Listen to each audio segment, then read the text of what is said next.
Cumprimentando nossos assinantes, quero cumprimentar a nossa convidada, a urbanista Tereza Williams. A Tereza passou a infância no Brasil, depois com 6 anos foi para os Estados Unidos, lá estudou ecologia, depois fez mestrado e doutorado na área de planejamento urbano e aos 24 voltou para o Brasil para trabalhar aqui e criou uma ONG, Comunidades Catalisadoras, que ela vai nos explicar como é que trabalha, como é que é. Mas, Tereza, eu vendo essa...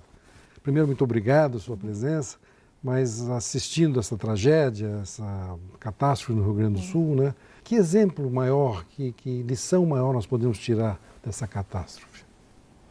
Então, Roberto, eu acho que a gente tem uma ideia de que estamos vivendo uma coisa rara, né? Que acontece de 1000 em 1000 anos ou de 100 em 100 anos, mas eu acho que o que Rio Grande do Sul veio trazer para a nossa consciência o que é de fato essas mudanças climáticas, que elas de fato já chegaram, que isso é só um início, na verdade, do que pode vir, e que a gente tem que fazer, tem que mudar, né? A gente tem que transformar o nosso pensamento e nossa forma de atuar.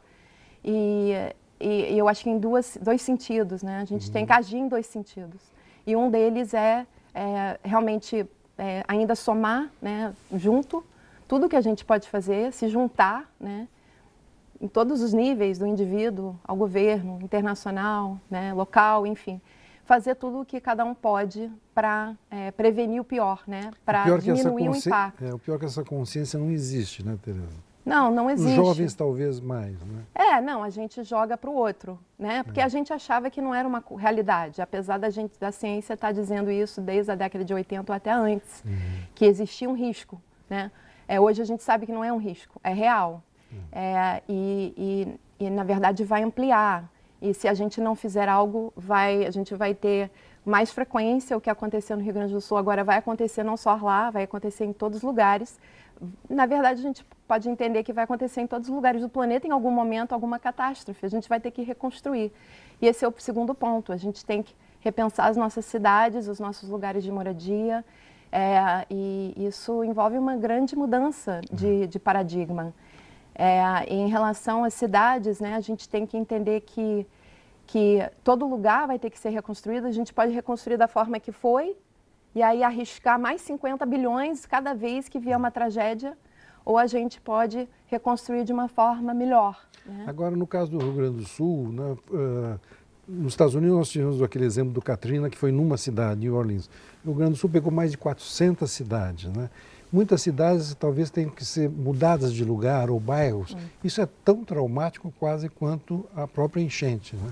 Com certeza, né? Ainda mais quando as pessoas têm um pertencimento, têm um enraizamento no lugar por gerações, ela conhece aquele lugar. Inclusive, a gente precisa dessas pessoas que conhecem o ambiente de um lugar, porque a gente está cada vez mais construindo um mundo pensando na mobilidade como objetivo. Só que as pessoas se mudando, a gente perde esse conhecimento. A gente precisa das pessoas do lugar.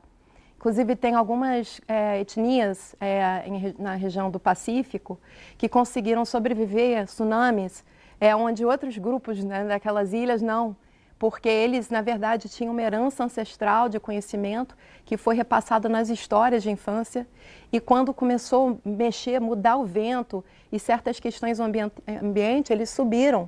E eles não foram impactados. Tem vários casos mostrando isso. A gente tem que ter esse enraizamento, a gente tem que entender a importância disso. Mas é claro que se a gente construir uma cidade num lugar que não que não é propício, que não é adequado, ainda mais com as mudanças, a gente vai ter que reconstruir. Isso está acontecendo em áreas costeiras já, em várias áreas do mundo. Agora, o Rio de Janeiro que você trabalha, depois nós vamos falar sobre o teu trabalho, é uma cidade também que tem muitos riscos, né? Tem muita água no Rio, né? Pois se você for no Google e fizer uma pesquisa, né, os rios do Rio de Janeiro, você vai ver que além do mar, né, além da Bahia, além das lagoas, é uma cidade totalmente cheia de rios. E a gente canalizou esses rios, né? A gente, enfim, se você estiver numa área formal da cidade, você vai ter canalizado, você nem sabe que ele está ali. Se você estiver numa favela, chamam de valão, mas é um rio Inclusive tem um movimento nas favelas crescente de querer resgatar esse entendimento que é um rio e que ele merece ser limpo. Mas o que acontece quando chove é que a natureza não quer saber se canalizou, não canalizou, o que é aquilo ali. Para a natureza aquilo é um córrego, aquele é um lugar de passagem de água, e aí vai vir as enchentes, né? E a gente tem que aprender, a gente tem que reconstruir as cidades entendendo isso. E pensando no que você está falando, né, claro que a questão educacional, e não só educacional, mas de distribuição de renda é fundamental, né? O rico produz mais lixo, porque consome mais. As pessoas de renda baixa só têm uma coleta mal distribuída. Tem um problema de coleta de lixo nas favelas. Inclusive, voltando a essa questão de tragédias, no Rio de Janeiro, a gente já teve várias tragédias que são em favelas de deslizamento, que a gente culpa, né? Com a favela, morador. Não, você vê lá, foram lugares de depósito de lixo, que não foi, né, que não estava tendo vazão, que a prefeitura ou a Conlurb, dependendo da época, não coletava e gerou aquela enchente. E aí a comunidade tem que aprender a fazer isso por ela mesma se ela quiser resolver o problema, e não deveria ser assim. Como é o trabalho da tua ONG? Então, a Comunidades Catalisadoras, que é a nossa organização, CONCAT, a gente tem uma abordagem bastante particular, né? A gente tem um trabalho onde a gente não cria projetos nossos, né? A gente apoia movimentos de favela, a gente trabalha com mobilizadores de favela. Nosso público, né, são lideranças mobilizadoras, pessoas que moram no território que estão buscando melhorar o coletivo, né? Pode ser uma creche comunitária, um trabalho de comunicação, museus comunitários, enfim, trabalhos socioambientais, trabalhos de cultura, o que for. Mas as pessoas que atuam em prol da comunidade, a gente trabalha, a gente constrói junto ações, né? E aí hoje a gente tem 3 grandes projetos que foram construídos dessa forma ao longo de muitos anos. Um na área da narrativa, que é entender que a favela, na verdade, traz muitas qualidades para a cidade, enfim, tem todo um trabalho para entender a importância histórica das favelas e como elas precisam ser integradas de forma que valorize essa história. Tem uma diferença numa favela precária nova, onde o erro político é deixar existir, não oferecer uma moradia adequada para aquela pessoa, porque moradia é uma necessidade básica, né? Inclusive constitucional no Brasil. E favelas consolidadas. O que é uma favela consolidada? É o que a grande maioria das favelas do Rio são. É uma favela que já tem história, que já tem moradores ali que buscam, que entendem aquele lugar como importante, que tem um enraizamento, voltando para a questão do pertencimento, né? Da dificuldade de você ser retirado de um lugar de origem. E é um lugar onde já chegaram alguns serviços públicos, onde a pessoa tem uma rede social, laços fortes, né, onde ela considera melhor ficar do que sair. É verdade que a maioria delas surgiram no final da escravidão? Não, a partir do final da escravidão, mas realmente as favelas do Rio, elas são antigas, assim. A maioria das pessoas que vivem em favela no Rio, vivem em favelas de mais de 50 anos. Já são comunidades ancestrais em alguns casos. E o que vem acontecendo é cada vez mais mobilizadores, lideranças, principalmente coletivos jovens de favela, fazendo referência a elas como quilombos urbanos, né? Entendendo essa história. E se você for pensar, no Brasil, para muitas pessoas afrodescendentes em cidades, a favela é que ela pertence, onde ela nasceu, onde ela foi criada, né? Onde ela teve os filhos, os netos, os bisnetos, foi, na família dela, a primeira terra em séculos que era daquela família. Então, a relação com a terra e o lugar, a gente precisa começar a entender isso. É diferente. Não é aquele bairro que a gente mora na cidade, que a pessoa compra e vende, muda, tal, né? É outra relação, pode ser uma relação ancestral.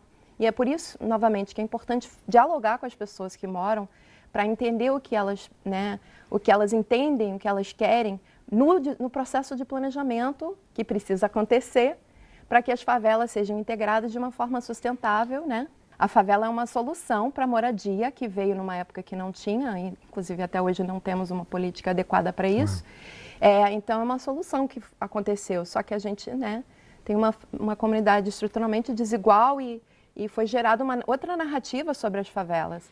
Mas, na prática, é uma comunidade que nasceu como solução para a moradia e sem investimentos, né, adequados, as pessoas foram investindo e construindo soluções ali. O que se pede mais é saneamento, cultura, qual é as coisas? É interessante essa pergunta. Quando a gente está em reunião pública, né, claro que tem todo um setor de cultura que busca, mas se você estiver numa reunião pública, numa favela, tipicamente, as 3 maiores demandas são educação, saúde e saneamento, né?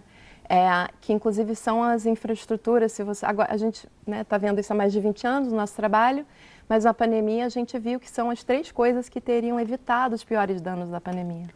Se a gente tivesse uma boa educação, um bom saneamento, um bom sistema de saúde, a gente teria diminuído muito o impacto. Então, assim, as pessoas são espertas, são inteligentes, sabem o que precisa, e a gente da sociedade que não escuta e não valoriza e não investe, né? A favela, de certa forma, é uma manifestação territorial do legado da escravatura, que ainda existe até hoje, né? Você vê mapas raciais do Rio, tem todo um legado ali, que é importante trazer de volta para a conversa sobre os desastres naturais e as cidades, porque o que a gente viveu no Rio Grande do Sul, a gente vai viver no Rio em algum momento, é uma questão de tempo, do jeito que o clima está mudando. Gente, é só acompanhar as notícias pelo mundo, cada ano está pior. E a gente tem que, como eu falei, primeiro a gente tem que fazer tudo para somar, desde as políticas públicas ao pessoal, né, e impedir, inclusive, o ciclo de chuvas do Brasil, ele é definido pela Amazônia. Então, desmatamento, as coisas são muito interligadas. Os rios voadores, né? Exatamente. Chamam. Então, isso foi gerado. E aqui no Rio vai, em algum momento, gerar. E a gente, como sempre, a sociedade vai, olha, a culpa do favelado, a culpa da favela. Não é a culpa da favela, não. Né? Eles que estão ali na situação mais vulnerabilizada da nossa sociedade, a gente não reconhecendo o papel das pessoas e das próprias... E elas têm muitos elementos sustentáveis. E a favela, na verdade, ela é parecida, ela é a forma que as cidades eram criadas antes da industrialização, no mundo inteiro. Porque o que é a favela? É a pessoa que constrói a própria moradia, a própria comunidade, perto do trabalho, com os recursos que ela tiver ali locais, com a mão de obra local, com a família, né? De acordo com as necessidades dela. As cidades, Valparaíso, Santorini, essas cidades da Unesco, que hoje são preservadas, se você vê lá o porquê, é isso. É porque foi construído de forma improvisada, vernacular. Então, assim, a gente tem um entendimento que, é bonito. Por que a gente não urbaniza e valoriza as nossas favelas? Cada uma tem sua vocação. São comunidades muito ímpares, assim, singulares. A gente poderia investir numa contenção, de fato, quando precisa, que a gente tem dinheiro federal esperando investir nisso há mais de uma década, que ainda não foi solicitado aqui no município. Então, a gente tem que fazer contenção quando precisa. A gente tem que, enfim, urbanizar, mas, ao mesmo tempo, a gente precisa atender esses problemas que são da natureza mesmo, que a gente também vai ver, né? Em termos de enchentes, das águas, como a gente vem falando. Cara, Tereza, você morou na sua juventude, primeira juventude, nos Estados Unidos, estudou lá, né? Como é que você começou a se interessar por essa área? Eu fui engraçada, a gente foi para Washington, né? Minha mãe perdeu um emprego na época do IBGE, que ela trabalhava aqui, foi oferecido um emprego em Washington, a gente foi para lá. E Washington é uma cidade política. Sim, capital, né? Capital, mas também um país democrático. E eu estudava em escola pública, onde tinha muitas, né, pessoas com várias ideias diferentes, diversidade. É a cidade que tem mais negros nos Estados Unidos também, né? Tem. Washington é uma cidade negra. Era na época que eu fui criada lá, era 80%, hoje é menos 50%. Aí já vem outro tema, que é a gentrificação, que a gente pode conversar em outro momento. Mas então, sendo criada ali, eu já tinha uma tendência de preocupação social e ambiental. Então foi um lugar muito bom para aprender, porque eu me envolvi com movimentos desde 10, 12, 14 anos, atividades tanto ambientais, de questões ambientais, quanto com as questões sociais. E aí eu, enfim, vi que isso era a minha paixão. mas ao mesmo tempo eu nunca assimilei assim plenamente, eu sempre me senti conectada com o Brasil, sempre quis voltar. Então eu meio que entendi, eu vou aprender tudo que eu puder e eu vou voltar para o Brasil para tentar fazer alguma coisa por lá, né?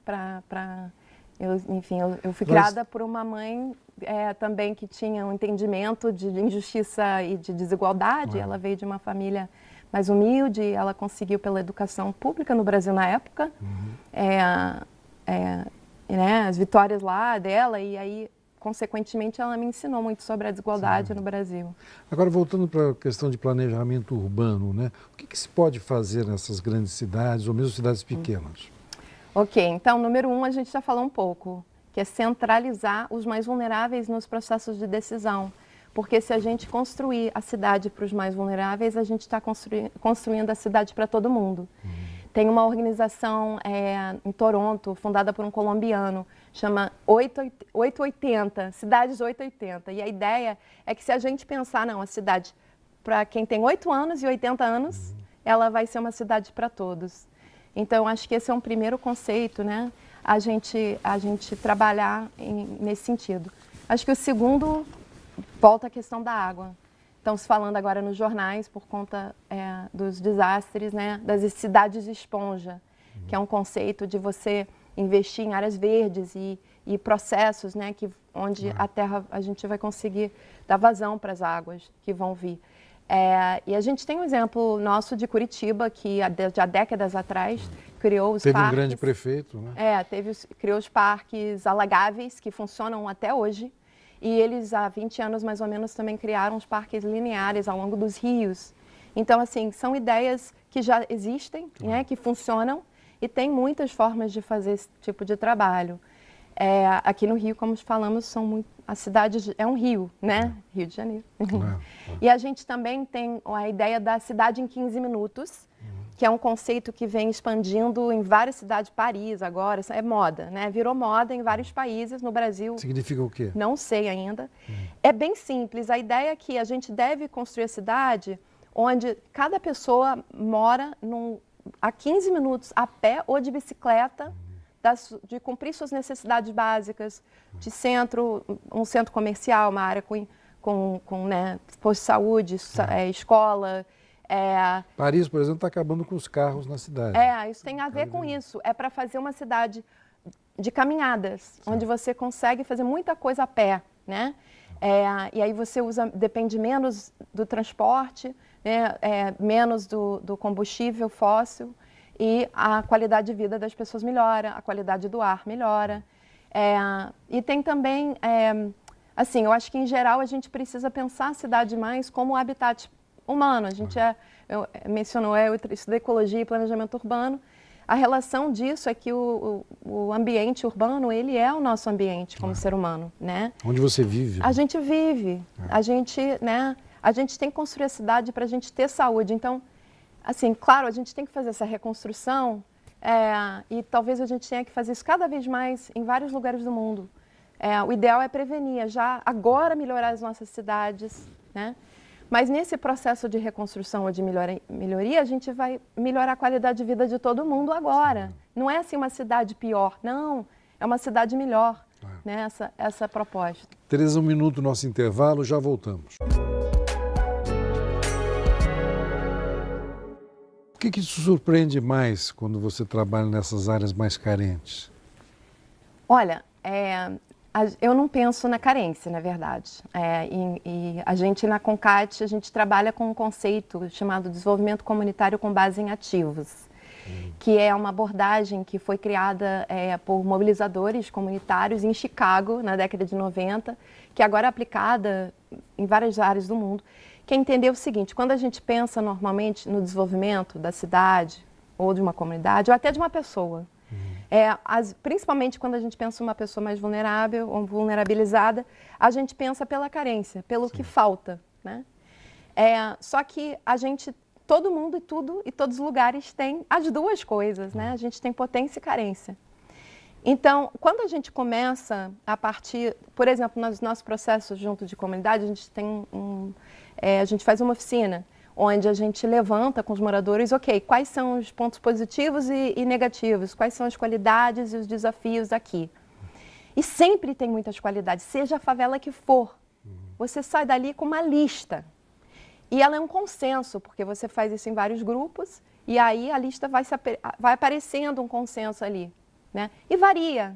Tem favela onde há paz, né? Que vai contra o senso da sociedade. Mas as pessoas que têm paz, que não tem crime e tal. E tem favela que é arborizada, que falam, o verde aqui. Né? Mas tem outras coisas que as pessoas vão reconhecer mais, que é a solidariedade, né? Que é uma coisa que as pessoas entendem que tem mais, você vê isso na pandemia. Aliás, a gente vê união, nesses momentos, dependendo da favela. Mas a gente vê nesses momentos de catástrofe como o povo é solidário. Né? Exato. Não, é incrível. Não, e eu acho que no Brasil a gente... É mais ainda, sabe? Não sei se é mais, mas a gente tem a gente é uma cultura hipersocial. Então, a gente tem muitos laços. Isso é muito importante a gente manter, gente. Se a gente perde isso na nossa cultura, perde tudo. Mas é isso. Então, a gente faz esse processo do positivo e negativo, né? Que é mais qualidade e desafio. E a gente levanta as qualidades, não é só porque é bonito. E não é só para ter esse reconhecimento, porque às vezes a pessoa fica ali, tanto ela com si, mas também a sociedade com ela falando que o lugar dela não tem valor. Ela internaliza essa lógica. Mas também porque, como uma organização que pretende ajudar, nosso papel, e deveria ser assim também com o Estado, nosso papel é fazer um círculo ali e falar assim, isso aqui vai ser preservado. O que a gente fizer aqui vai preservar essas qualidades. Então, a gente vai lá lidar com os desafios, vamos trabalhar tudo isso, né? Não estou falando da gente na ONG, porque não é o nosso papel, a gente não vai conseguir resolver os problemas, né? Mas, assim, o setor público tinha que lidar assim com as comunidades. Quais são as qualidades que tem aqui? O setor público nunca gosta muito das organizações não governamentais, né? Sempre concorre um pouquinho, né? No nosso caso não sei se é uma concorrência. A gente tem uma abordagem que valoriza muito as comunidades, valoriza o ser humano, né? E a gente entende que a gente opera num contexto específico de uma cidade com essa característica de uma desigualdade estrutural de centenas de anos que a gente herdou, que a gente ainda não trabalhou, não trabalha, não olha para ela, não lida com ela, fica ali fingindo que não existe e está aí na cara. E que isso gera um poder público, um contexto que mantém, é uma desigualdade estrutural, né? Está ali mantendo, consciente ou não sem consciência. Então, a gente é uma organização que atua para trabalhar e dar um suporte para as organizações de base que estão ali tentando desenvolver o território apesar dessa negligência. Né? Agora, me diga uma coisa, nesses 20 anos ou mais de trabalho nessa área, né? E já estamos chegando no final do programa, né? Você é otimista? Melhorou muito? Piorou? Como é que você vê hoje isso? Olha, algumas coisas melhoraram, bastante.